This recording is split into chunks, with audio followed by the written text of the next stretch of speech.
Hello there, and a very warm welcome to Chazingdra Chats, the show where we take a stroll through the life stories of people in the Pokemon community discovering the 6 Pokemon on their dream team along the way. I'm Charlie Merriman, merry by name, merry by nature, otherwise known as Chazingdra, a host and commentator for the Pokemon Video Game Championship Series and a content creator. And this week, as every week, I very much hope my guest and I can make your day merry because I have the pleasure of being joined by StephOfAnime. Steph, how are you? What a nice intro. Oh my gosh. Not only are you making the viewers at home merry, I feel so merry. Thank you so much for having me. I'm just filled with joy, and I'm just so glad to be here and just get to talk all things Pokemon and things, and it's going to be a good time. Yeah, well, if you're feeling merry, my job here is done, so actually we can leave it there. I'm joking. All right, good job. Thanks for coming, everyone. Very much looking forward to hearing your story and your dream team Pokemon. So, Steph, for anyone who's not so familiar with you, can you give a brief introduction to yourself? Absolutely. So I go by StephOfAnime on all platforms, and I've been creating content on Twitch for, close to 8 years now. And technically I created my YouTube channel back in 2009. So there are a couple of videos that I privated because it's not my proudest content anymore. It was nothing bad, of course, but I vlogged in my early teens, and yeah, I kind of got into content creation pretty early, but for the last almost decade, Pokemon has been such a huge part of my life when it comes to content creating and diving into all sorts of things. So when someone asks, what's your main type of Pokemon content, it's kind of hard to say because I have different eras, right? I had my shiny hunting era, and I still shiny hunt from time to time. I got really heavily into VGC, which we'll talk a little bit later. Now Pokemon UNITE is a really big part of what I do on my channel. So really, I just love talking about everything Pokemon, and I put anime in my username, right? So I also watch tons of anime. Pokemon is an anime, so it's a great crossover there, and really the core of my content is just talking about things we're passionate about. So that could be all things Pokemon or all things anime, and just having a really good time. Sounds like a good way to do it to me. And I gotta say, Steph, I think you are one of the merriest guests I've ever featured already. And we're saying that like 2 minutes into the recording. So, yeah, I mean, if I could give bonus points on this show, then I would. But you're certainly making my day merry. So I'm sure that the listeners and viewers will find the same. Brilliant. So Steph and I, we haven't met in person, but thank you so much, Steph, for going along with my message out of the blue. I'm delighted that you want to be on the show. Oh, I'm so excited. I was saying this to you before we started recording, but I feel we've just been in very similar spaces for the longest time. So there's just been different Pokemon events, different conventions, things like that, but we've never had a chance to meet. So, what better way than through the internet? That's part of why I love doing content creation, is that connection with people. So I'm really excited to be here, and I think my energy increases because I'm almost this introverted extrovert, where the moment I can talk to someone who I know, I feel safe that you like the same things I do. I don't have to be worried that someone's going to make fun of me for, liking the things I like. So I feel like my outlet. It's like the faucet turns and like we can start talking about everything. It's great. Yeah. I think it's a pretty familiar phenomenon, just knowing that you're in safe hands, and so we can open up and get on the open road. And especially your brightness, given that it's pretty early in the morning on a Saturday for you at the time of recording. I hugely appreciate it. So, should we do this, Steph? Yeah, let's do it. All right. Let's get to know you better, and let's get to know the 6 Pokemon on your dream team. So, what we're starting with here, growing up, a huge Pokemon / anime fan, very appropriately. Yeah, I figured what better way than to start with the origins of it all, because it's like, Steph, why? Why do you like games and anime so much that you're up here early in the morning ready to talk about it for as long as we're here to talk about it? And so I wanted to give a little bit of context into my background, into how I kind of got into games and anime. And really, I've just been, it's been a part of my life for the last, maybe since I was like 4 or 5. There are photos of me with my family, having a little Pikachu plushie really early on. My first console was a Nintendo 64, so that meant playing a lot of games from Pokemon Stadium, Hey You Pikachu, and I remember as a kid when it came to Hey You Pikachu that I was too young to understand some of the unique voice controls that you could have, so I was so devastated. Why does this Pikachu want to come over to me? I keep trying to get it to be my friend, and it won't be my friend. So it's just really it's funny because neither of my parents are really huge into video games, but I think that my family was really into emerging technologies. So, when these consoles came out, we had an opportunity to kind of have one. So we had one family computer when computers started to become more accessible to folks. And yeah, with Nintendo 64, Game Boy Color, it was just something that I always had. And so when I wasn't doing things like schooling, I was playing video games or watching anime and things like that. I definitely remember being on the playground and being with friends, and we would do imaginary Pokemon battles. So especially because the anime gives a different experience of what a Pokemon battle looks like than from the video game series. Both are very great and fun in different ways, but I remember being heartbroken in the games when I said, wait, you can't dodge like the way you do this, or but I used to just all the time just be on like the playground and say, I choose you, this Pokemon, and yeah. Things like that. That's reawakening a lot of memories for me as well, Steph. Yeah. I think quite a few of us, when we're that age as Pokemon fans, we have something similar. So yeah, I'm so sorry that in Hey You Pikachu you have this experience of the Pikachu not seeming to want to be your friend. For anyone who's not familiar, remind us how that game works. Yeah, so it was really interesting because it was one of the first games on a Nintendo 64 that had a controller of some sort. So essentially, you'd be able to speak into the controller to try and call Pikachu over. And so I don't know if it was just me being a kid and not being close enough to the microphone that it wouldn't work, or if it was just, things with this early form of tech. I don't even remember if it was on the N64 console itself or on that controller, but all I can remember from that early on was that I was trying to feed Pikachu apples, have a good time, and it only worked a third of the time, but I still tried. I never really had Pokemon Snap's another one that I got to revisit later with friends who had a Nintendo 64, but it wasn't one that I owned. But it was definitely a way early on. When I was going through school, it was kind of my first topics of conversation was, oh, do you play Pokemon? Because I love Pokemon. Yeah, absolutely. Yeah, that's so fascinating that you did sort of Pokemon battles on the playground as well. That made me think of, we used to play a game where we'd make the noise that a move would make in Pokemon Red or Blue. We'd have to guess what the move was, which is very difficult when you're dealing with 8-bit sound. But oh my gosh. yeah, that's I definitely vibing. What do you that. think is the most iconic Pokemon move sound? Hyper Beam. It's got to be Hyper Beam. Oh. From Generation 1 at least, it's got to be Hyper Beam, I think. Yeah, and don't try and make me... It's like... it's like... that sort of thing. Yeah. I'm glad that you know what I'm talking about there. Anyway, so there was Pokemon. Yeah. But then also anime. So where does the anime come into things? Yeah. So, gosh, I think there were different TV channels that had started to play English dubs of anime. So that was kind of my first introduction. Things like your Sailor Moon, Inuyasha, Dragon Ball Z. Toonami was the part of Adult Swim, which was a channel that in my area was playing stuff, and I really quickly fell in love with first, the art style of it is, I thought, oh, this type of cartoon, looks different than all the other cartoons that play, on these American channels. So I thought, wow, okay, this is really fascinating. And then slowly, as I started to get a little bit older, just the pacing of storytelling, and also, I don't know if it's niche or tropes, but I feel that just Eastern media has this different element to it that I think ended up having a really huge impact on me. I guess it's really meta and philosophical, but think the power of friendship, right? Anime has this trope, right, of, stick together, let's all be friends and everything will be okay. And I think unconsciously that really had a big impact on me as a child, that like as I started to go through hardships, the fact that I would watch these shows where these main characters, would go through sometimes even more dark things, than things that happen in real life, world ending stakes, right? But they still get back up.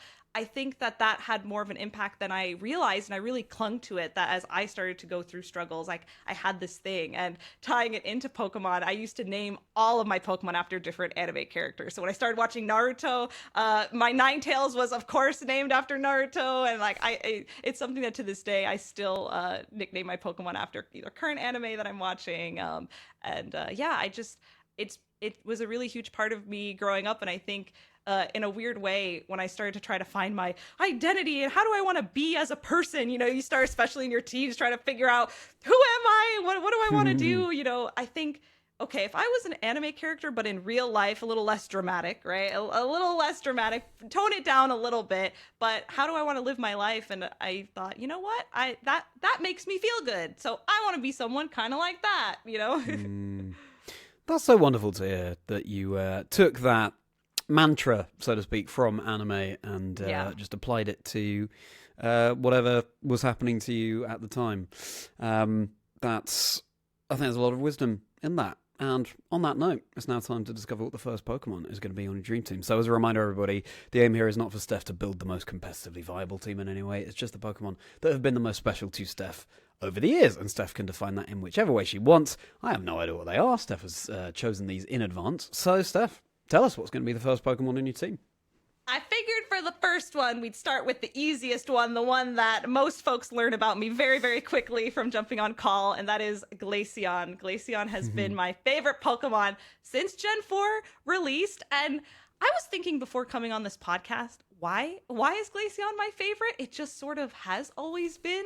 And I think my answer is that sometimes you just feel drawn and a connection to something and you don't really have an explanation. I mean, one, Glaceon's cute. So we could talk a little bit about the fact that I love evolutions. And I think there was definitely this excitement whenever you found out that, oh, wait, now we have Espeon and Umbreon and it's going beyond just the initial 3. So I loved Espeon for a good while before Glaceon came out. But ever since Glaceon came out, I fell in love with ice types, and I know that's good that this is not a competitive team, although Scarlet and Violet and Terastallization has made Glaceon a little bit more viable, get that nice defensive Terra going.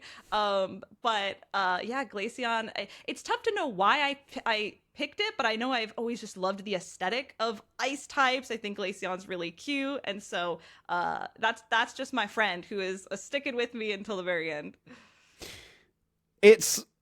I'm now sort of kicking myself because as soon as we came on call, of course, you've got so many Glaceon behind you, but I didn't sort of put 2 and 2 together and think, and therefore is going to be Steph's favourite Pokemon and making an appearance on the team. But here we go. Glaceon, welcome to the team. I mean, Glaceon is my favourite of the EV evolutions as well. I got to say, yeah, Ice is my favourite type. I didn't know that. Oh my gosh. That's right. Yeah. So, no, I'm loving hearing this. I actually, in my Pokemon Platinum copy, was building a sort of Ice Elite 4 team, and Glaceon was, I consider, my ace. And you can't spell Glaceon without ace. So, can I tell you a really funny story? Do. That's the point of the show. Please do. You just unlocked a core memory. I don't think I've even talked about this like on my streams or anything, but I remember trying so hard to make Glaceon work in some sort of competitive aspect. I didn't know about EVs and IVs way back in Gen 4, but I remember I was so proud of myself for figuring out Focus Sash Mirror Coat. So I would go and do I think one of the Elite Four members, I don't know, it probably wasn't Cynthia, but I remember being so satisfied when I put a Focus Sash and then I hit Mirror Coat and then KO'd the Pokemon. I was like, Glaceon is the most powerful thing in the world. Yeah. Shame it only works once, but that's it's. We don't have to talk about that part. It's a cool strategy. Yeah, for anyone unfamiliar, Focus Sash means that you're guaranteed to survive one hit with 1 HP, and then Mirror Coat, as long as the incoming move did special damage as opposed to physical damage. We don't need to get into that now, but. Then Mirror Coat retaliates with double that move's power. So if it brings you all the way down to 1 HP, the chances are you're going to be knocking out the Pokemon that dealt all that damage to you. Well, fantastic. And the show is all about unlocking cool memories. So thank you for sharing that, Steph. And Glaceon, welcome to the team. If you're enjoying this chat with Steph, everybody, please do like and subscribe. It would mean a huge amount. As Steph can attest to, I'm sure it always goes such a long way. Far further than it might seem. So thank you so much, everybody. I hope you're enjoying the chat. And with that, let's move right along, Steph, to your introduction to Twitch and getting into content creation, speaking of that. Right. So, we have me at my child who's just enamored by video games, anime, and then I discover the internet. And the internet was a pretty important outlet for me because, despite my desires and passions to share, my love of Pokemon and anime with others, I got bullied pretty heavily for liking those things. And, you know, it's cool that now I think there's been a shift, right? People, when they talk about video games, it's cool to like video games. But there was a point where people thought it was really strange, and especially media that doesn't come from the west half of the world. That's weird. People, are very closed-minded and awful. And the internet was this opportunity for me to start to meet people who liked the same things that I did. So I discovered Twitch in 2014 and, watching different types of Pokemon content. And for a really long time, I would say the first year and a half of that, I was just a fan watching the different types of content that was going on. But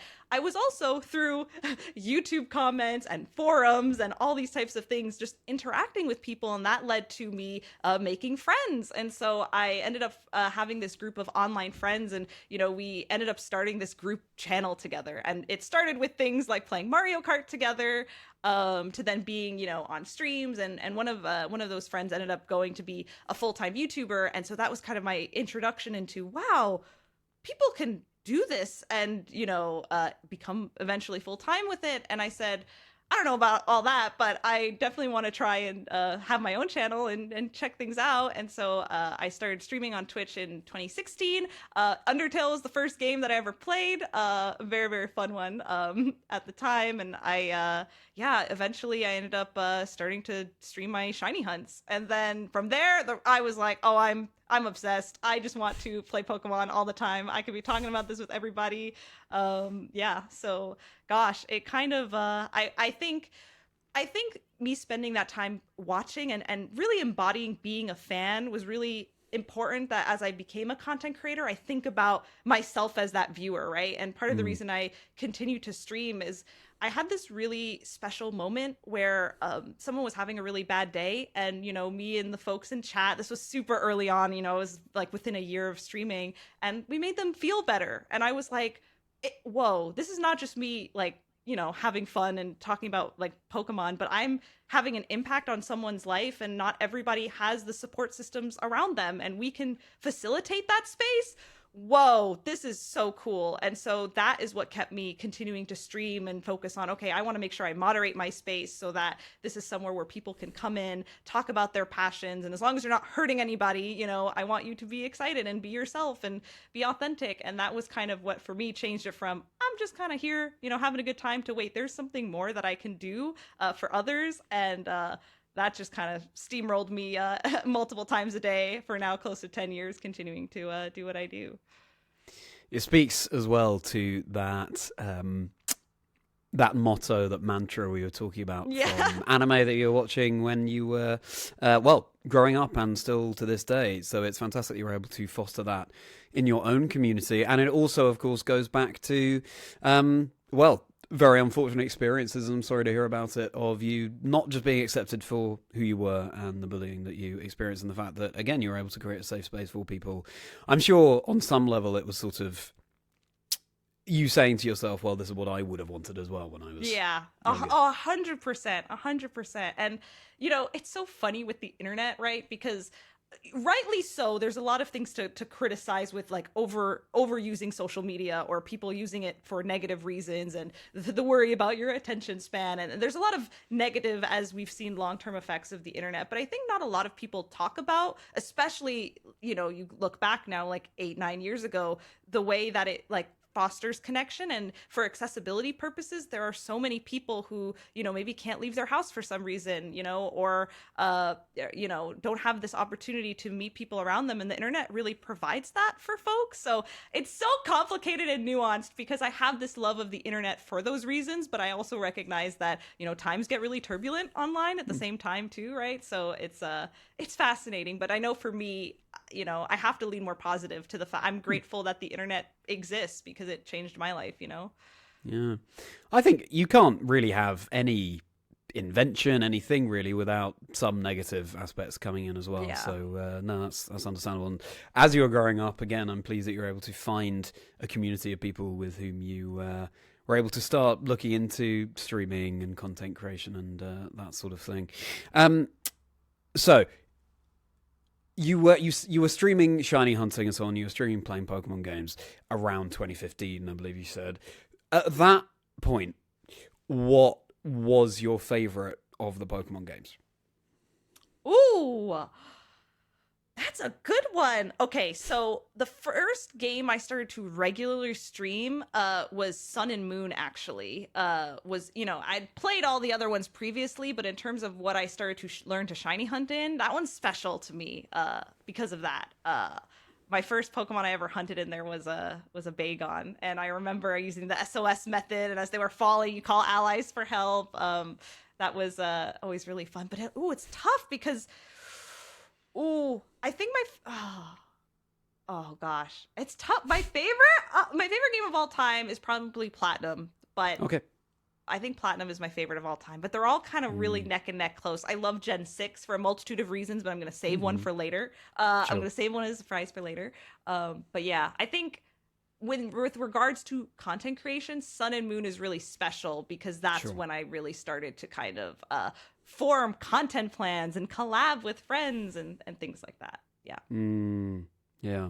It's interesting to get that dichotomy between now and then. And yeah, for anyone who's not familiar, shiny hunting, shiny Pokemon, exceptionally rare, alternately coloured variants of species that sparkle on encounter. And they are in no other way different from regular Pokemon, but of course they're highly prized for their rarity. So shiny hunting is a very popular activity within the community. And it's kind of all about what you've got going on in the background rather than the shiny hunt itself, because it can be very repetitive, but, with a podcast on in the background, hint, hint, this is a podcast, just saying, or other kinds of content, films, music, etc., the encounters just fly by, and you might end up with a very, very cool, rare Pokemon at the end of it.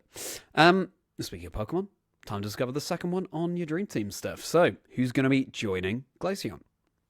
My good friend Goodra. Goodra is my second favorite Pokemon, but I learned very quickly as I was forming this list, okay, a lot of them are my favorites, but it's because they're meaningful to me. And this actually, I'm glad we didn't have to wait too long for me to dive into Generation 6, because I thought that also has a huge reason why I ended up feeling drawn to Goodra. I mean, first, Goodra's adorable, so cute. And then a dragon type? My mind was blown. We've got the most adorable dragon type of all time, and great coverage moves. So, Goodra gets moves like Sludge Bomb and Power Whip. And so, I don't want to jump too far ahead, but later it's been really cool to get to use Goodra in some competitive ways and just love the Pokemon that I'm using, because as much as I love Glaceon, you're still part of the team forever. You're a little bit harder to kind of put on a team, but I put a Goodra next to a Comfey, and we later get into Sword and Shield and have Gigantamax as an option, and all of a sudden Gigantamax Goodra can get boosted from Comfey, and then a whole recipe for fun, right? So Goodra is definitely joining the team. There is some strategy there where, okay, all right, we could do some competitive play with Goodra, but also Gen 6 was really meaningful, also because it was the first game we got character customization, right? So it's the first time that I can start to make my trainer look at least a little bit more like me. And so it's not just me naming my trainer after my original characters or myself, but I felt like, wow, we're having a Pokemon game that I love so much in 3D. And so, I mean, you technically had character customization in Pokemon Battle Revolution, but it was the first main series game that we got character customization. So Goodra is being our Gen 6 representation on the team, and also I love Goodra. Goodra's adorable. I think in Generation 6 we got a bit of customization in terms of the clothes, at least. Yes. But yeah, in terms of adapting hair color, etc. Yeah, you're so right. Sword and Shield really flying the flag for that. And of course, you've got Gumi behind you there too. So, Goodra makes a lot of sense. Yeah. Anyone unfamiliar, Dynamax and Gigantamax, yeah, in Generation 8, this was the battle mechanic. Your Pokemon becomes very large and gains more health and changes up the moves that it can use. I believe it would have been Dynamax Goodra. I don't think Goodra had a Gigantamax form. That's right. So to speak. So Gigantamax, a Pokemon as well as going very big, takes on some kind of different form and probably has a signature move as well. So that's how that works. And I mean, both Glaceon and Goodra, very happy little guys joining the team here. And as we were saying, as such a merry person yourself, Steph, this makes a lot of sense, and it makes me very merry. And again, I'm sure it's just adding to the merriment that's going round in this episode generally. So Goodra, welcome to the team. We'll slide over from there into, okay, your VGC training arc. Yes, I feel like that was a perfect segue, and I didn't even intend for that to happen. So yes, started shiny hunting, and then at this, maybe it was the end of 2019, very, very beginning of 2020. Actually, no, it was when Sword and Shield came out. So I think that was end of 2019, I think, yeah. That makes sense. So with Sword and Shield coming out, not only was I excited because it was the most recent Pokemon game, but there were a lot of quality of life features introduced specifically for competitive Pokemon. And so I have huge respect for those games because of that. I don't know if a lot of people talk about the fact that rental codes were introduced, which is essentially you get this code that you can input into your game, and you can have a competitive team that someone else has crafted and try it out on the ladder. And that removes a huge barrier for new players coming in. And so I have been a huge fan of watching the competitive Pokemon scene since as early as 2013, 2014. I would watch the regionals and the world championships, and support content creator friends who were competing. And I felt like I loved it from afar, and I remember, just really being enamored, but I was really anxious to ladder.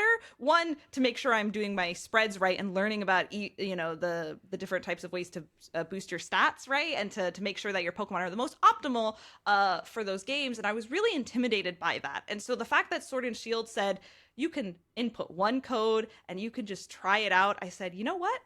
I think it's time for me to overcome my fear. And I look to my Twitch chat community and say, can you all metaphorically hold my hand and let's try and do this. Let me actually work to compete in my first regional.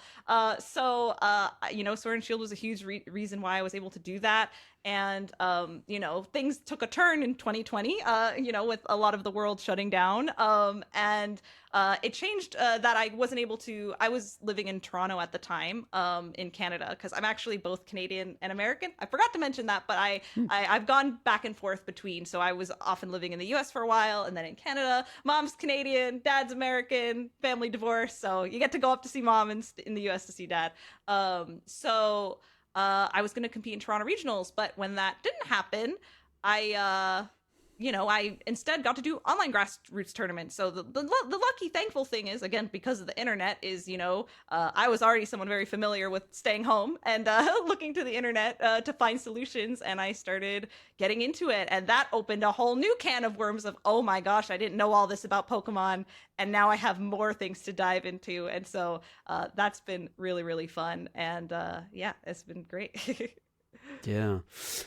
Rental codes, as you say, such a game-changing feature added to Pokemon. Yeah, just, especially in something like the competitive Pokemon video game, it's also kind of about finding what works for you, what's your comfort, what's your play style playing the game. So just being able to try out all manner of teams really, really does change things a lot.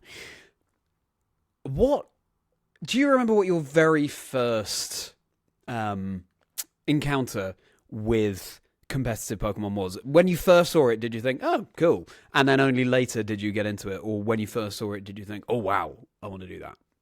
Ooh, okay. So there's a couple of things that come to mind, and I don't remember which of these two things came first. So I had technically been to a regional, but didn't know it at the time. Back in 2010, there was a promo event for a shiny Eevee if you went to a certain regional. I think it might have been one in the New York, New Jersey area. And I wanted that shiny Eevee, and it's got the nice Pokeball, and, it's coming from Pokemon themselves. Okay.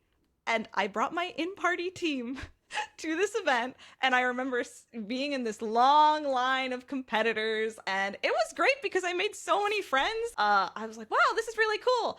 Lost in round one, but I got my nice shiny Eevee, and I said, wow, that was really fun. And so that, I think, I don't know if I had known, I don't remember how I found out that this event was happening. So either I was already watching competitive Pokemon and then I went, but I know for me, I had such a positive experience with just meeting people and just getting to chat and talk, even though, I remember waiting in line for maybe like 3 hours at the time because, tournaments had a lot less resources then. So it took a long time to get things set up for the first time and get into the building. And it was, best of one, I think.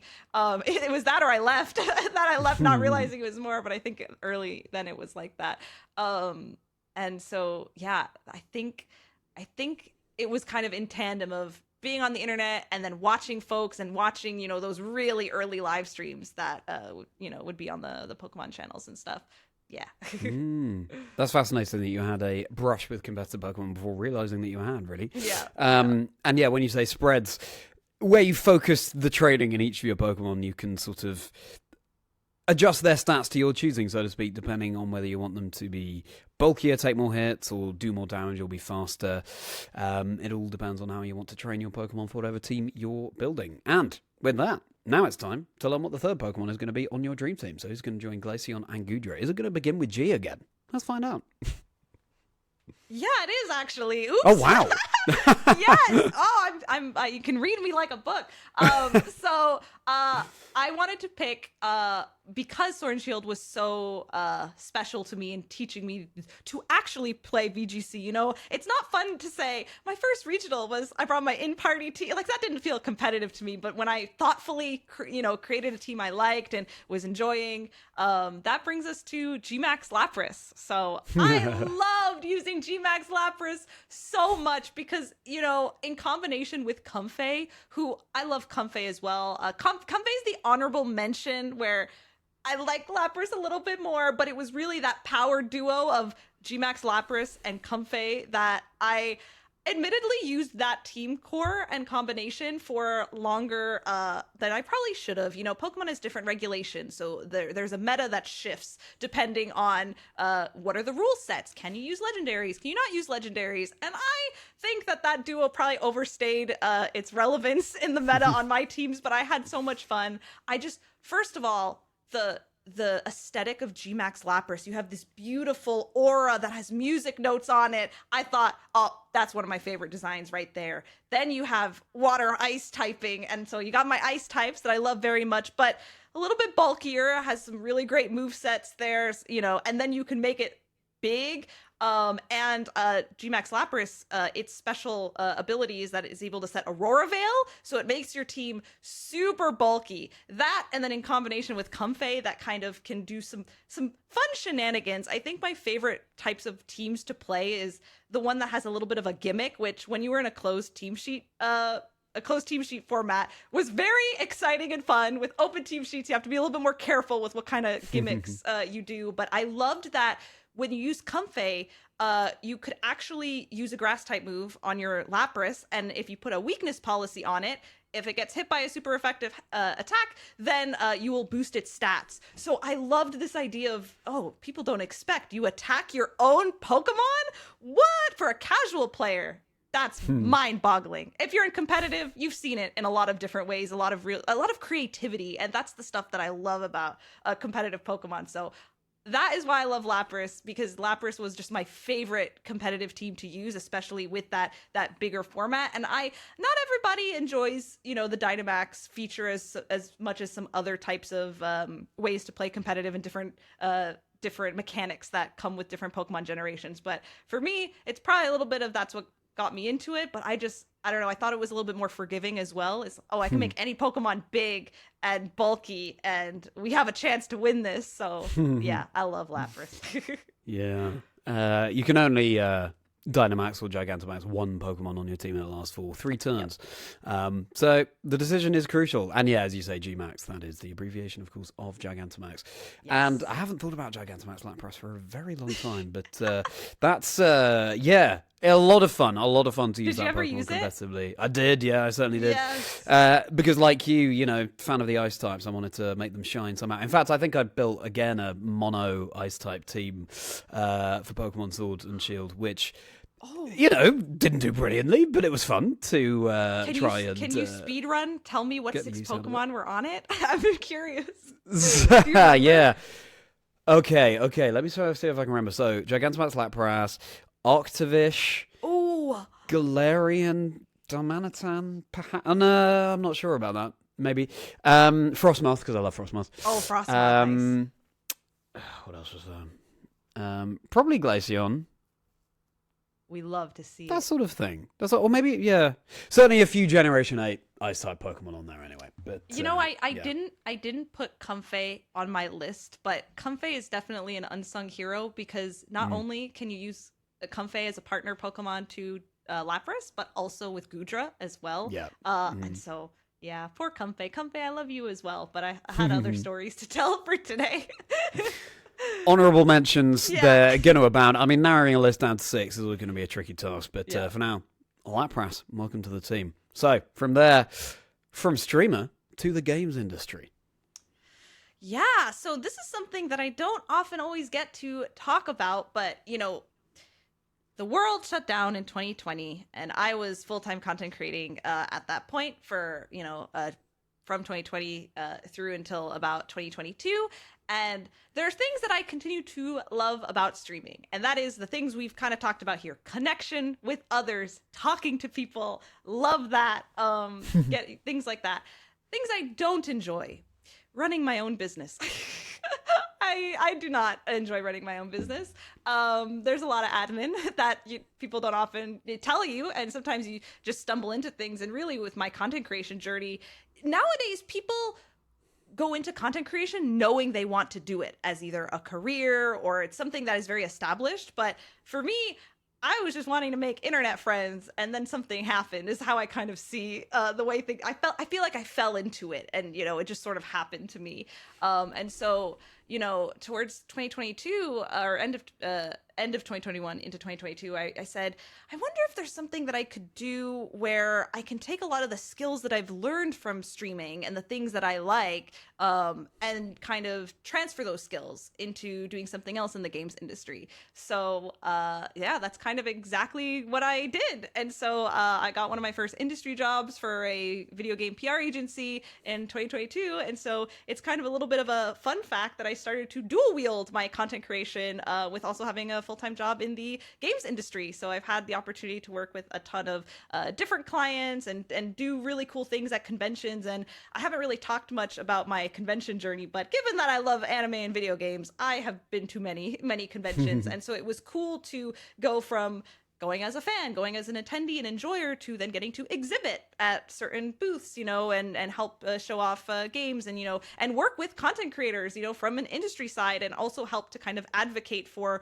what are the mutual benefits that if a brand is reaching out to a content creator, making sure that that's, ethical, that that's good for the content creator, and find ways and solutions to have partnerships that make sense for a content creator, but also for these brands that are now coming into the space. And, YouTube, Twitch, all these platforms are becoming your new TV, right? And so as more brands start to kind of want to get involved with the space, I thought, okay, I think there's a lot that I can offer here. And so, that's been a pretty huge part of my life as well, and also helped with some of the burnout I was facing, because as much as I love this, and again, when we talk about it, I'm like, I just want to talk about all the things I love. But when you're on the treadmill that content creation promotes, and it is your full-time living, there's a lot more pressure, and it's hard to just be merry. It's hard to be merry and do what you want to do when you have bills to pay, and it's so up and down and up and down. And again, you need to start building those business savvy skills to make it sustainable for yourself. And that in itself, plus with the world shutting down, I think I accidentally started streaming for 12 hours a day, and I think I overdid it a little bit, so that I said, okay, I think I need to have some breathing room, do something outside of just playing Pokemon all the time, so that I can make sure I have healthy mental health, good boundaries. I think it's really hard, and I'm curious on if you can relate to this, that when you're so passionate about something and it becomes part of your work, you have to be really careful about how you sustain that for yourself. And so for me, getting a job in the games industry was a way for me to take the pressure off of some of the financial stuff going on.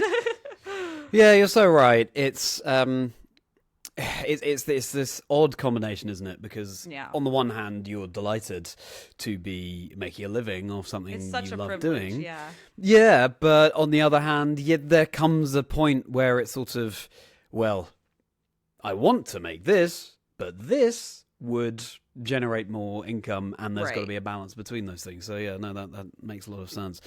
I think also we can all identify in some way with whatever we were doing at the time during lockdown in terms of leaning maybe too hard into something, just because Yeah. there were sort of, as you say, there were no boundaries at that time. So it's learning the hard way how much is too much, so to speak. How did you find initially juggling streaming so much as well as having this job that you were doing? Yeah,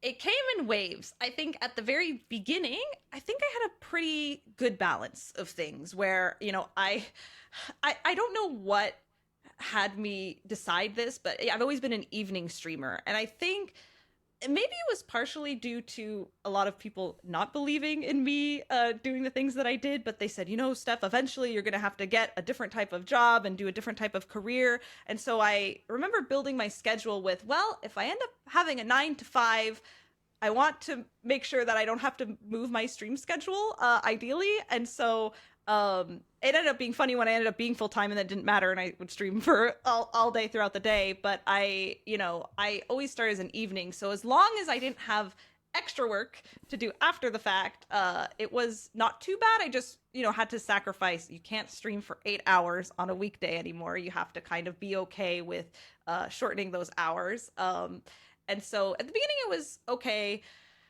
When things started to get busy at 1, I think the other thing would suffer, right? So if I tried to be really ambitious with a content project, I felt like that would start to affect me feeling really tired and drained at my day job, and then vice versa. If the day job had all these extra responsibilities, then the other thing would suffer. So the biggest thing I had to do was switch from this mindset of a schedule, as you would imagine a schedule, to a more project-based approach. Instead of setting goals around a certain schedule for this quarter, what do I want to achieve, right? And is that the most optimal for the algorithm? No, but you have to do what is sustainable for you and find goals that are reasonable. And I think there could be a whole separate podcast. You should all comment below if you want this, about, creators in the industry of again, like creating the sustainability and all that. I'm starting to lose my train of thought, but all this to say, having a project-based approach helped me in setting goals that are not about putting so much value on the numbers, which is something that was what I was going to say. A lot of creators can fall into that, is your self-worth feeling like it's in tandem with the numbers, and that's awful. But things are incentivized in a certain way. So yeah, that's kind of what helped me. And I still sometimes get burnt out and mess it up, but I'm trying out here. Yeah. Yeah. Well, we're all only human, and as you say, you're doing your absolute best there. It's, I think, very healthy, as you say, to have that balance now of not all of your eggs are in the streaming basket. So as you say, you don't have to focus on the numbers so much because, okay, sure, maybe there was a stream that you wanted to go better and it didn't, but at the same time, you had a great day at work and your day job was going well, and vice versa, I'm sure. So a very healthy way to do it. And I'm sure there are all sorts of fascinating things that you learned from your day job that you could apply to streaming and vice versa as well. I think it's brilliant that you have that balance where one thing informs the other. And now it's time for you to inform us what's going to be the 4th Pokemon on your dream team. So I'm going to continue saying Gigantamax Lapras, even though technically the Pokemon doesn't start with a G, just so we can keep up that thread. But who's going to be joining Glaceor, Goodra, and Gigantamax Lapras?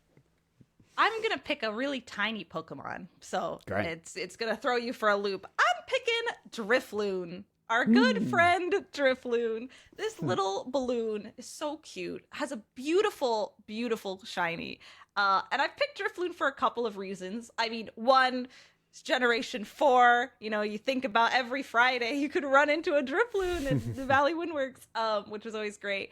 But Drifloon's cute, adorable, but was also one of the first channel memes that I ever had on my Twitch channel, where I was shiny hunting for this Drifloon.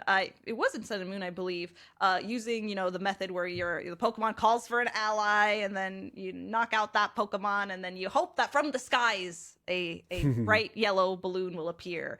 And it's a funny story in that I can get very distracted, go on tangents, and sometimes I'm not paying attention to my screen and things that are happening. And so, you know, some people in the community are familiar with something called a shiny fail, where, you know, you accidentally knock out this 1 in many thousand odds Pokemon from appearing. And this did not happen to me, but I lost my train of thought, and my whole community starts saying, "Oh, rest in peace. Oh no," all these things. And I said, "What happened? Did I KO the shiny?" And for about a minute, I'm sitting here, I'm panicking, and I kid you not, the next encounter was the shiny. So I got trolled by my community, thinking that I KO'd and lost a shiny for the first time ever. They lied to me, or I said something that made people say "rip." I don't remember. It was something where just the whole chat was doing that, and I flipped out. I'm thinking, "Oh my god, I got rid of the shiny. Someone check the VOD, the video. Check what's going on." And then it appeared, and I caught my happy balloon, and it was my first Twitch emote. Was a StephO rip emote on Twitch, yeah, that was just like the first memeable Pokemon in my life, and so it's got a special place in my heart because of that. It's kind of hilarious that it never did get KO'd. It was not a shiny fail, but in my most recent Pokemon playthrough that I just finished last night, we did lose our Drifblim. So maybe now it got to live its legacy of you know, going down, but not without a good fight and being a good friend. Yeah. What unbelievable timing that your chat was saying that and then the shiny appeared. That is incredible and definitely meme worthy. I'm glad that you've commemorated that on your channel. So I'm assuming specifically it's going to be shiny Drifloon joining the team. Oh yeah. Here. I didn't know we could have shinies on this team. Oh, absolutely. Oh yeah, for sure. Yeah. I mean, yes. You can retrospectively make any of the ones you have so far shiny, but it didn't sound to me like they had a connection to being shiny. So, no. Yeah. Do you like Glaceon shiny? What's your opinion? I do, actually. I do. There are some shinies that are subtler than others, and Glaceon is certainly one of the subtler shinies, but it goes, you know, it makes the contrast between the two, the lighter blue and the slightly darker blue, just a bit starker, so the body is more whitish, and then the others are a darker blue, more navy blue. Yeah, exactly. Yeah, I enjoy it. It doesn't bring me full immense joy, but I don't dislike it.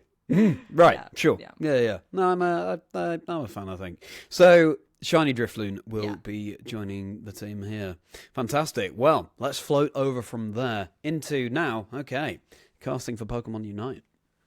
Right. So one of the things we didn't get to talk about yet is then, and it's probably because it's the most recent as we're on a journey through the life of Steph right now, and that is Pokemon Unite. And so before I go into casting for Pokemon Unite, we should probably talk about me getting into Pokemon Unite, learning about it. And it's the funniest thing in the world because I often will do reactions to Pokemon Presents that happen because I'm so excited to see and I want to share that with my community. And I remember when they announced Pokemon Unite, a 5-player versus 5-player, you know, game that is a la some other popular games you think kind of like Overwatch or League of Legends. It's something called a MOBA. And I remember, that's cool. I'll play it on launch because it's got Pokemon and I love that IP, but I'll try it on launch day and that's it. I never really played that genre of game before. I play a lot of RPGs. RPGs especially are my favorite, platformers, things of that nature, but not really that genre before. So I was the most lukewarm. It was almost like people were like, "Steph, you're usually hype about everything." And I was so cool, I guess. And little did I know, after playing it on launch weekend, I fell in love with this game. There's so much I like about it. You know, one of the reasons I didn't get into the genre with other games is the games often last between 30 and 45 minutes, which very unsustainable. And especially as I took this shift in my life of also doing other fun opportunities and things in the games industry, that was not sustainable for me. So all of a sudden you have a 10-minute game that you can play where, it's really a huge rush. For me, I thought, wow, this is really fun. And getting into a game as it's first starting, where there was only a roster of about 10 Pokemon to choose from and learn, was a lot easier for me to digest than some of these older games in the competitor space where you have over 100 characters to choose from. Now it's awesome to see 4 years later that Pokemon Unite does have a roster of closer to 70 Pokemon. But because I got into it right at the start, I felt like it was not too overwhelming to get into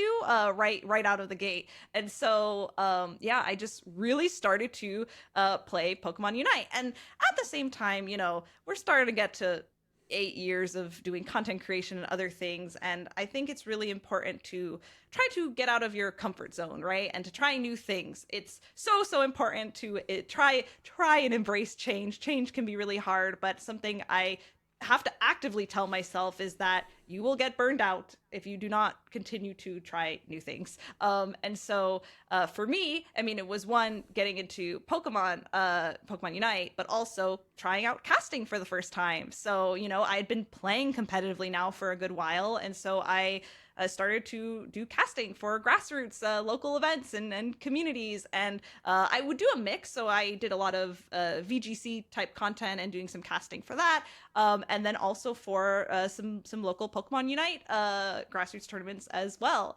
And so that was really, really fun, and something that I said, I just want to see where this goes, do something new. I talk constantly at a camera for a long time. Why don't I try doing some casting? And then I got an email from the production company Pokemon was working with at the time, and they said, would you like to cast the February finals for Pokemon Unite? And I said, yeah, that would be incredible, amazing, oh my gosh. And so I had the opportunity to cast that, and it was really special as this new emerging format in the competitive space, to get an opportunity to talk about that and highlight it, and just have that experience casting for Pokemon who, as like, dream company, to get to work with. And so I feel so lucky and so privileged to have had that opportunity. So much fun, and was a skill set that I just wanted to see where I could take things and see how transferable talking through streaming and my my growing expertise in the competitive scene, just from wanting to understand it as a player, how could I learn to educate others and figure it out as I go. Yeah, that's fantastic. You just it's a real showcase of how you've learned from things along the way and then gone on to apply them. You were talking about, keep things varied, otherwise you'll get burnt out. And you did that. You lent it to Pokemon Unite, and then that opportunity came along as well. So you just followed with what felt right at the time. And one of the things I want to encourage for the people at home, having experience can often be this barrier, right? Of, how do I get into casting? I've never casted before. And taking matters into your own hands. And one thing that I did was I made my own demo reel with the casting that I was doing. And if you don't get invited to do a tournament, run your own tournament. And it'll be work. It'll be a lot of work, but you can do things that are kind of in your control to build on the skills that you want. Or at least with content creation, that's what I love about it, is it gives you an opportunity to build a portfolio. And for me, especially going into the games industry, learning how to use my content creation to work on the things that I want to work. One, that passion comes through, right? That passion comes through in the things that you are doing. But two, it gives you the opportunity to learn, and it makes it less about what's everyone else doing in the space and what do I want to build on, and how do I be better from the me that was first starting to click the go live button versus now, or from casting. And there's a lot of things like, just kind of, act it out yourself, or in private, figure things out as you go. So I definitely just want to encourage that, because to me, it was kind of this huge moment of, I made a demo reel because I thought it would be fun. Like, I always get inspired seeing my friends, in the space who had these reels. I said, I've done some casting now. Why don't I make a reel, so that when I had an opportunity to present a reel, I had one ready, right? So I also wanted to add that. I thought it'd be cool. Yeah. No, thank you. Thank you for adding that. just lean into the things you enjoy. See what happens. So now it's time to discover what's going to be the 5th Pokemon, joining your team alongside Glaceon, Goodra, Gigantamax Lapras, and Drifloon, who, incidentally, is not called Griffloon. We don't continue with the G theme. But it had to end at some point, I guess. Drifloon here, who's going to be number 5. We're entering the restricted format in our special team, and we are adding Latias to the team. My favorite legendary Pokemon. Latias is special to me, probably because it showcases the impact that the anime and other media can have on your love for a Pokemon. So I fell in love with Latias when I watched Pokemon Heroes. You know, the movie that features Latias and Latios is kind of the two headliner Pokemon, if you will. And she was just so cute. I loved her. I mean, even moving into Omega Ruby Alpha Sapphire in the games, you know, you get an opportunity to ride on a Latios or Latias through the skies of the game, and I just thought, wow, this is awesome. So, I think really it was kind of the mix of the movie for me, and me just saying, okay, this is my favorite legendary. Not only do I like the design, it's cool, beautiful, shiny. You know, I do tend to like gold shinies between shiny Drifloon and a golden Latias. I do think I like the gold shinies a little bit. But yeah, I think that was for me. I said, you know what? I should put my favorite legendary on this team. It makes sense to do. So that's who's joining our squad. Okay, and is it going to be the shiny version? I do like the shiny. I do like the shiny. You know what? I will. Let's have gold shinies on the team. I could always hear you talking yourself into that though with you. So that I do like the shiny. Yeah, you're convincing yourself. No, it's got to be the shiny Latias. Yeah, that makes a lot of sense. What do you think it was that spoke to you so much about Latias, be it from the film or the game? Good question.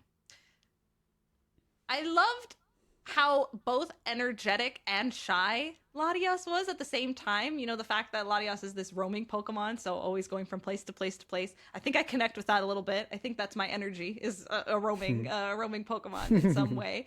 But yeah, I just thought she was so cute. And I remember being just really mystified, you know, because in the movies she's able to kind of disguise herself as a person, a trainer, a Pokemon trainer.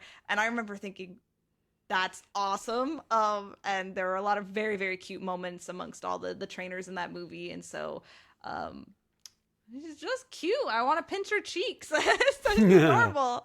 Yeah. Understandable. I'm more of a fan of Latias than Latios myself, because Latias, again, embodies that merry nature, whereas Latios is a little bit more serious. We're definitely identifying. We're on the same page with enjoying merry things, and I love that. Oh, very good. Yeah. Well, Latias, welcome to the team. Now, before we discover what the final Pokemon is going to be on your dream team, Steph, let's zoom over from there to a new chapter in Seattle. Yes. So, as of, maybe it was in 2023, very recently, within the last, 2023, I've been doing my best to just go through life in the ebbs and flows that it has. And as we've kind of alluded to, balance, burnout, it's something I've constantly been working through. Trying to find balance is really important. And then we enter identity crisis. So I won't go too deep into it, but when you do things for a really long time, you start, you change whether you know it or not. And I think sometimes you start to recognize that and realize that, wow, things are not the same as they were a decade ago. Your place in life is different. When you're locked, inside your home for 2 years, and then you have the opportunity to go back out into the world, that changes a lot of your perspective and wanting to appreciate life or try different things. And so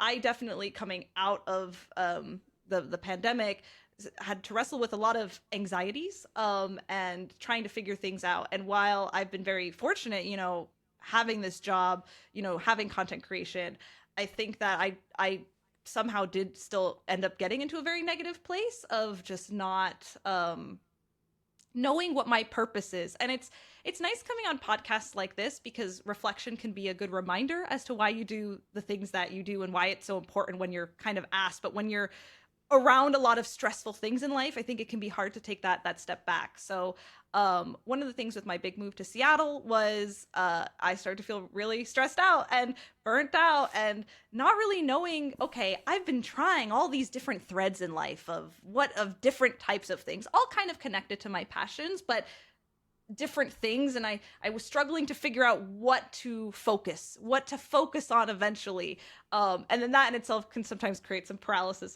stress, and chaos. So I said, there is one thing though that I'm feeling really confident and good in, and that is my relationship. And a callback to a previous podcast episode, you talked with one of my really good friends, Agent V, and one of the things that V and I bond a lot about is doing a cross-country move for the person that you want to be with. And so it's so funny. It's just one of our kindred spirit type things where it sounds crazy to do it, but if you know, you know. And so in the midst of some burnout I was facing and trying to figure out, again, this balance of, do I want to do more industry? Do I want to be a content creator? I kind of want to be both, but sometimes both are at odds with each other. So you have to pick and choose in the moments where you want to be. And I said, but I do know that I want this relationship to keep going in the direction it's going. And so I think I'm going to, change up what I'm doing, leave that industry job that I was doing. And I'm going to move across the country to be with my partner, and then take some time to really figure out who I am now, without the noise of life going on, or to the best of my ability. I am fortunate that prior to making this decision, I had some safety nets in place, and, I still continue to do the things that I love, side projects and content creation stuff. But I said, I want to figure myself out, because I am lost. I'm confused. And so I did a really huge move and moved to the West Coast for the very, very first time. And so that was a huge life change. We road tripped it. So I packed everything that could fit in a 7-seater SUV, left the rest with my family in Canada, and said, okay, let's do it. Let's see how it goes. And that's where I'm at now. Yeah, it's been great. It's also been still a journey of figuring out the whole self-identity part of, what is it and who is it that I want to be. But I'm learning to be okay with following the journey, and just, it's okay to not have all the answers right away. I've been very philosophical and a little existential recently, but I think I'm getting there. I'm getting there and finding my answers. Yeah. I think it's very wise advice as well. Sometimes you do just have to go with the flow. I think, we can, as humans, I think, lean too far into the impatience thing of just wanting everything to be figured out right now. But that's, then you miss the journey along the way. Yeah. And there's so much self-discovery that comes with that.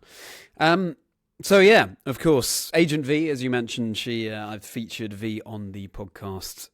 Well, go watch it. It's so good. Yeah. It's such a good episode. I loved it. Thanks very much. A few months ago now, but do check that out if you haven't already. Had a really fascinating chat with V. Your partner, Carlos, Insane in the Rain music. How did you first meet? Oh, it's a great question. Especially for Valentine's Day, which we're recording the day after now. Oh my gosh, true. So we were both a part of a charity event called a Pokeathon. So it was a whole bunch of content creators who got together to fundraise for direct relief. And that's how we kind of sort of met for the very first time. And we had been, again, in the same space for a long time, but, we hadn't really interacted before that, because Carlos had a focus on the music. And for me, it was more gameplay style type content. But that's how we met. And then we continued for probably the next couple of years doing that same event. And then as we got to know each other more, then we got a chance to get to meet at a PAX West. We got to be at a PAX West. It's a couple years ago now. I don't remember. Is it bad? Oh, people are supposed to know the anniversary dates, but we're very go with the flow. But yeah, it was a couple of years ago now, and Carlos was very sweet in that actual charity event that we do. I almost wasn't going to be able to participate because I had a work event that was in the Seattle area, and Carlos said, "Oh, well, you can use my recording studio, and we can do the charity segment there, so that we can still continue to fundraise for the cause." So that's kind of how we got to meet in person, an event, and the rest is history. Wow. Yeah. Wonderful story. And yeah, PAX West, a gaming convention. Am I right? Yes, that's correct. Yeah. Yep. Yeah, fantastic. Well, from Dream Partner now back to Dream Team. It's time to round out your 6 Pokemon. So, who's going to be the final member? The final member is going to be Dashbun, the cute doggo who is also very delicious. Not to eat, of course. We would never eat Pokemon ever, but just very gorgeous looking. So I've picked Dashbun because this friend, there's some competitive reasons. It was the Fort Wayne 2023 regional championships that I saw someone place 19th with a Chi-Yu Dashbun team. And I said, oh, this is the closest thing that feels like proccing weakness policy with my Compe on a Lapras. I can use Lava Plume, a move on Chi-Yu that attacks everyone on the field. And because Dashbun has well-baked body, you can actually boost the defense stat of Dashbun and then build that up, use Body Press, which uses the defense stat of the Pokemon, which is great because you have in the competitive scene Pokemon like Incineroar that have Intimidate or things that are going to decrease your attacking or special attacking stats, and you don't have to worry about that when you're boosting your defense stat. So I said, I want to use this. And so because of the world shutting down, I never got to go to a physical regional and compete. And so I competed in Portland regionals in 2020.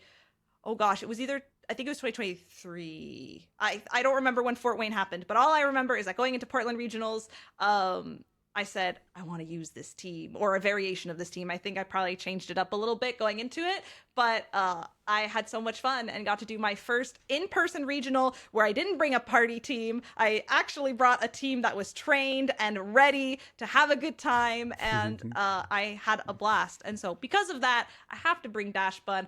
Funnily enough, right now, at the time that we're recording this, Regulation G is the newest regulation, and that was also the regulation where you had restricted Pokemon, and it was the last World Championships.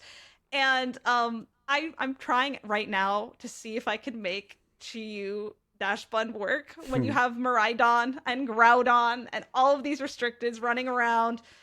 The answer might be no, but I'm gonna try. I'm really trying to see if I can do it, and I will be entering the Vancouver regionals that are coming in March, just for fun, because you know, my goal is not to be the next world champion, but I want to you know, represent a group of folks who want to push themselves and try something that's a little bit different. And so for me, going with the intention of have fun, there are side events at competitive games. There's so much you could do at a regional to have a good time. And if you want to get that experience of what it's like to be at a tournament and play an esport, do it. It's fun. So yeah, I'm if you see me in March with the Dashbun, I'll be so happy, but I might get talked out of it to perform better and bring Miraidon and Farigiraf. We'll see.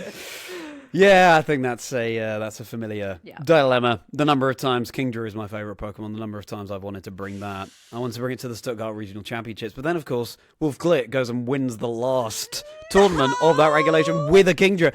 But yeah, like you, I was like, oh, I'll use a team that's done well at a previous tournament. But yeah, there you go. Maybe I should have just brought it. So this is me telling you, Steph, just lean in to what you want to run. Lean into what you enjoy. Yeah, that's what I recommend. Yeah. As you say, so restricted Pokemon, those are the big legendaries that you'd see on the boxes of Pokemon games like Groudon, like Miraidon, Koraidon, Lugia, etc.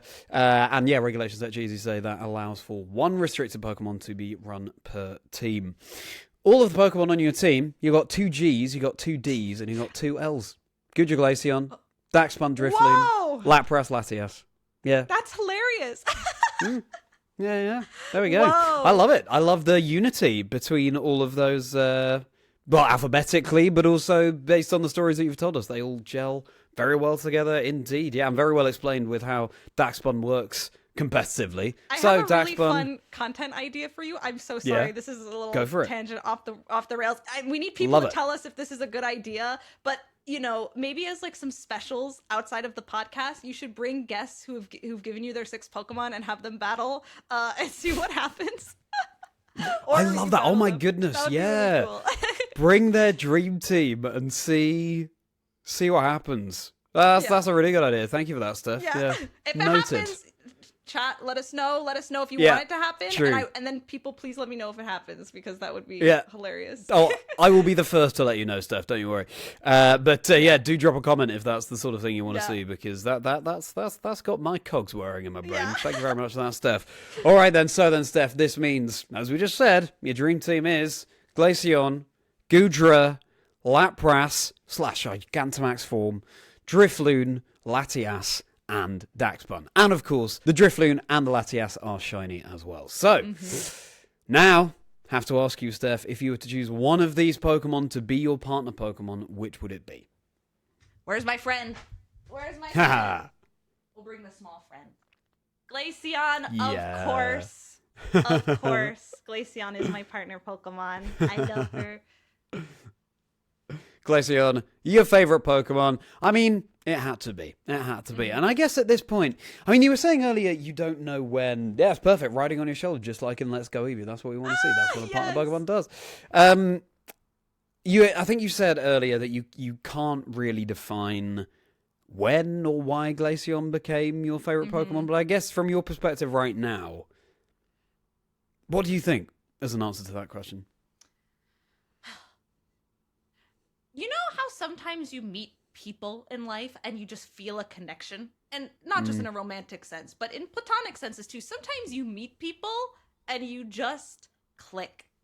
And for me and Glaceon, it's that kind of connection. You see the Pokemon, you go, yeah, you know, actually, it's funnily enough, maybe it's like choosing your starter Pokemon. You don't have much to go off of. You just have 3 Pokemon lined up here, and then you have to pick a Pokeball, you know, especially if we don't talk enough about how trainers are 10 years old when you pick a Pokemon. So, you know, you're not always thinking about the long term when you're 10. You're thinking about who speaks to me.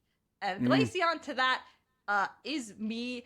Ice types are just really nice. I'm also I was a figure skater, not anymore, but I used to be a figure skater. So there's probably some subconscious there with enjoying ice types as well because of that. And I find, you know, ice types so graceful and aesthetic and cool, and they can take down dragons. So that, and it's an evolution and a cute fox, probably that. I'm glad that figure skating came up, Steph, because, that is one of the community questions that is the basis of that's going to be coming up very shortly. So. Ooh, cool. Yeah. Stick around for that. Yeah. I'm looking forward to hearing more about that. Would you say that foxes are your favorite animal? No, but wolves are. Okay. I like wolves. Okay. So There's kind a of connection there. I actually couldn't, you know, I know there was a lot of debate on what was the inspiration for the evolutions, foxes, and, you know, at least when I was growing up, it wasn't always clear to me. But as I've seen different types of foxes, I said, oh yeah, they're all probably foxes. But some look more fox-like than others. You know, at the end of the day, it's all, you know, they're creatures in the Pokemon universe. But yeah. Yeah, Espeon, the psychic type evolution, a bit more feline, for example. But well, thank you for attempting to define that for us, Steph, in terms of your love for Glaceon. And I love it. I think sometimes it is intangible, and just going with impulse is often a very good way to go. So, Glaceon, you are Steph's partner Pokemon. And now, a different kind of question for you, Steph. Yes. If you were a Pokemon, what do you think you would be? I've thought a lot about this because I know I wanted to pick something, you know, my team is all my favorites. So this has to be, what do I feel I am? And I'm going to pick Mesprit. I'm a Mesprit. I alluded to earlier that I feel akin to a roaming Pokemon, always going in different directions, doing different projects, different things in life, different career types that are kind of similar, but always going around in different places. And Mesprit is also the emotion Pokemon in the Pokedex. And I think that my love for connecting with others, but also being really empathetic, and I love to hear about how things are going in someone else's life, or, you know, talk about our emotions. And so for me, I think that's why Mesprit is my answer. It's such a good answer. The way that, what you mentioned about roaming Pokemon popped up before, and now here we are. And Mesprit, if anyone's unfamiliar with roaming Pokemon, they will change locations randomly, and hopefully at some point, you will randomly run into it. It will happen to change the location that you yourself are in as well. And being the emotion Pokemon too. Brilliant. But do you all agree? Do you all agree that StephOfAnime would be a Mesprit based on everything we've heard about Steph so far? Do let us know in the comments. And speaking of you all, it's time for your community questions that I mentioned before. Awesome. I posted online, as I always do, asking for questions from the community for Steph. Thank you so much for submitting them. I apologise as ever if I mispronounce any of your names or handles. So, P-Dons. This is the question I was referring to. What's harder, figure skating or VGC, and why? Oh, I love Patrick. Shout out to Patrick. Patrick definitely helped me as I was learning my journey of VGC and being such a great supporter. Okay, figure skating is physically harder. You have to be in shape, and VGC is mentally way harder. And there's mind games after mind games and decision making. So they're both, it's kind of like having a special attacker and a physical attacker. It's the mind versus the body. If I have to pick one, I think right now it's harder to force me to get into the shape that I was in when I was peak figure skating. So if I have to pick, at all costs, probably figure skating, because at least with VGC, you can set your own goals, and in that way it could be a little less tech. I'm starting to get too philosophical. I'm gonna go figure skating on it. I'm committing to my answer on this. It is a fascinating thing to think about. I think going philosophical is often a very good way to go. But figure skating, okay. And if you want to hear more about Steph's figure skating, I'm gonna be asking you more about that in our Rapidash round, our bonus quickfire questions you haven't prepared for. So stick around for more about that. That's going to be a Patreon bonus, but I'll tell you more about that in a moment. But thank you very much for that question, P. Dons. Now, a question from Orinth Slater. If you could open up a food franchise, what would it be called and what's on the menu? Really interesting question. Oh my gosh. I wonder if this is a callback in my community. We used to have a place called McStephos. McStephos. Welcome to McStephos. And gosh, what would I put on the... Okay, you know what? I'm going to pick foods. So I'm not, if I don't have the time right now to think about creative food names, or we're not having Pokemon in this restaurant, but we'd have names, themes around the Pokemon, right? Like Miltank Milkshake or something like that would be fun.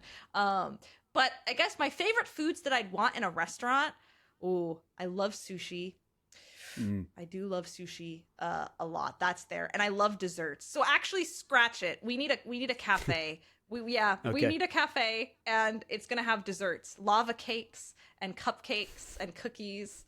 I think, I don't know if I'd still call it McStephos, but in our community, we did have that running for a while, and everyone in the chat had different roles in the restaurant. Oh, nice. Yeah. But yeah, I think, let's open a cafe. Yeah. If we're going with a cafe, why don't we call it, and I apologize for the terrible joke you're about to hear, but why don't we call it StephOfAnime? Oh my god. That's silly. Oh my god. Listen, I was on the spot. I just had to come up with something. It's hard to think on the spot. We'll workshop the branding of it. Yeah, sounds good. As a placeholder name, we're going to call it StephOfAnime. Yeah. Brilliant. Well, thank you for your questions there. If you'd like to submit a question for a future guest on Chazingdra Chats, then I post the call outs for questions for my guests on X and Blue Sky. I am at Chazingdra. Have a follow along on there. I'd love to hear what you'd love to hear. And now what I'd love to hear, Steph, is we've heard a lot about you up to now, but what's next for you? What's next? Great question. So there's probably a lot going on. But I think for me, like I was saying, it's so important for me to feel comfortable in the next step of my journey and being okay that I don't have a precise answer yet. I know what I do love is doing projects that excite me, which is often leading me to do all sorts of different things.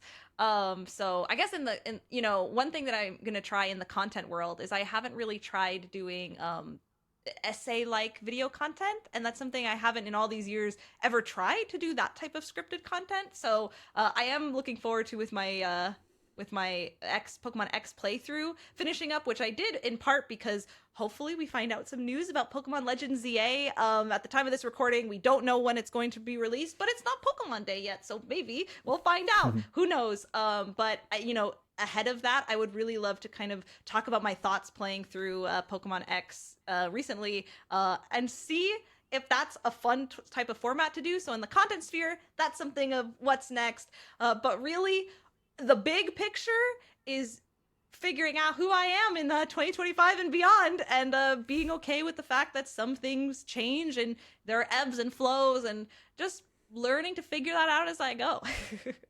Yeah, absolutely. Yeah. I think that's such a good callback to what you've been saying throughout the episode. Keep things varied because you'll thank yourself later on, sort of thing. You want to be a pioneer of what you want to achieve, of course. So that's brilliant to hear. Thank you very much, Steph. Now, final question for you. Looking back from now, as someone who works in the games industry as well as streaming, all the way back to the Steph who just could not get Hey You Pikachu to work, very unfortunately. What advice would you give to that younger you, apart from, maybe move your mouth closer to the microphone and so on for Hey You Pikachu? Yeah. Oh, goodness. In some ways, what's interesting to me about this question is I feel like I need advice from my younger self. I'm probably going to flip this on its head, from this question, but I think when I was younger, I didn't have the same levels of anxiety that I tend to do now. So I actually having a little conversation with my younger self to say it's all gonna be okay, because I think I used to embody that a lot more, funnily enough, even through the trials and the tribulations that I had growing up. I think I used to really just keep at it. Eventually I'm going to find friends who love anime and Pokemon, even though people say not so nice things to me when I bring it up every single time, and I think I had some more resilience that I want to kind of bring back into now. And so I think, everything's going to be okay. Keep being you is the advice that I'm going to give. But it's funny because I think I get that coming from the other way around. And it just depends on kind of what happens in your life, right? I think just the world right now, we do our best to keep things merry, but it's scary in a lot of ways. And there's a lot that happens in life. And so I think as you get older, sometimes things become more real, real for you. And it's tricky. So that's my advice. That's really fascinating, Steph. That is the first time a guest has said, no, my younger self is going to give currently advice. And I think there's a lot of wisdom to be gleaned from that. It's also, though, fantastic that you have that memory, have that connection to your younger self of that sense of your journey, because I'm sure that's going to stand you in good stead going forward as well. And it's a theme that comes up on the podcast so much, just be you, and anyone else who has a problem with that, that's their problem. And so it's wonderful to be able to fly the flag for that here on this show and in this episode. So thank you so much, Steph. And as I've said, the chat does not end there, because now we'll be getting into Steph of Anime's Rapidash round. 15 or so minutes of bonus questions that Steph has not prepared for. I want to take a deeper dive into figure skating, as I've mentioned before. I want to take a deeper dive into anime, of course, as well, as part of your online name. So it just seems right to do that. I want to hear more about the sort of downtime Steph enjoys beyond anything to do with games and questions like that. If you would be interested in getting to know StephOfAnime that a little bit better, then my Patreon will be linked below, where you can support me as a creator. Fundamentally, I really appreciate the fact that you've listened to this episode or watched this episode as you have, so thank you so much. But as I say, if you want to get to know Steph that little bit better, then the Patreon will be linked below. And Steph, thank you so much for being on the show. It's really made my day to talk to you. Such a force for good, and I hope that we get to cross paths in person soon at some point as well. But thank you so much for being on the show. Thanks for having me. It was such a pleasure to be here. So yes, looking forward to it. Here's hoping at an event sometime real soon we'll get to meet in person. Yeah, let's try and make that happen. And Steph, if anyone wants to keep up with you online, where can they find you? You can find me, StephOfAnime, all one word, on all sorts of platforms. Twitch is going to be the place you can talk to me the quickest and the fastest because we're live almost every evening around 6 p.m. Pacific time. So yeah, bit of a big time difference, but you know what?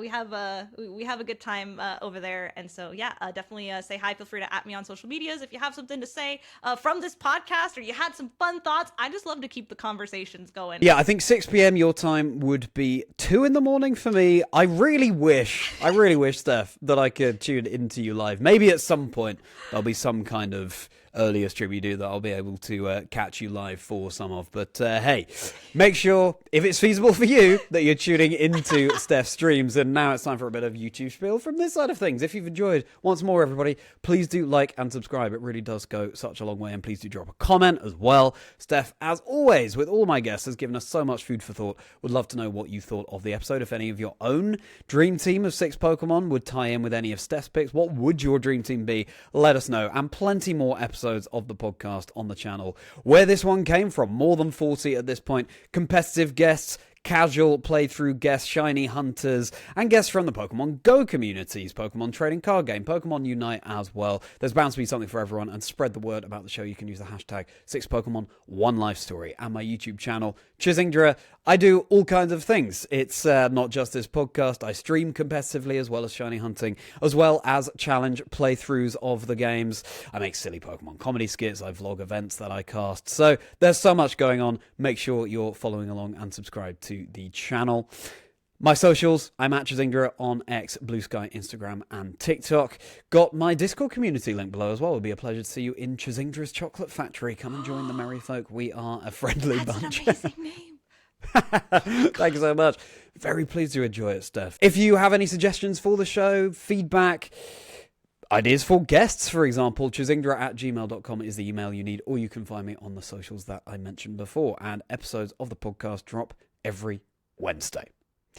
All right then, Steph. So with that, it's time to get into your Rapidash round. If you're not joining us over on Patreon for that, then it's goodbye from Steph. Bye-bye, everybody. And it's goodbye from me. See you next time on Chazingdra Chats, where there'll be another 6 Pokemon, One Life Story. So then, Steph, how are you feeling about these bonus questions? I'm ready. I'm so ready. Good. Yeah. Good. Well then, let's dive straight in. Tell us a little bit more. Let's start off with what I teased at the end there. Your figure skating. Yeah, so it's so unrelated to all the things we talked about. But starting from 5 years old, I got into figure skating. You know, when you have a Canadian parent, you get sat down as a young child and it's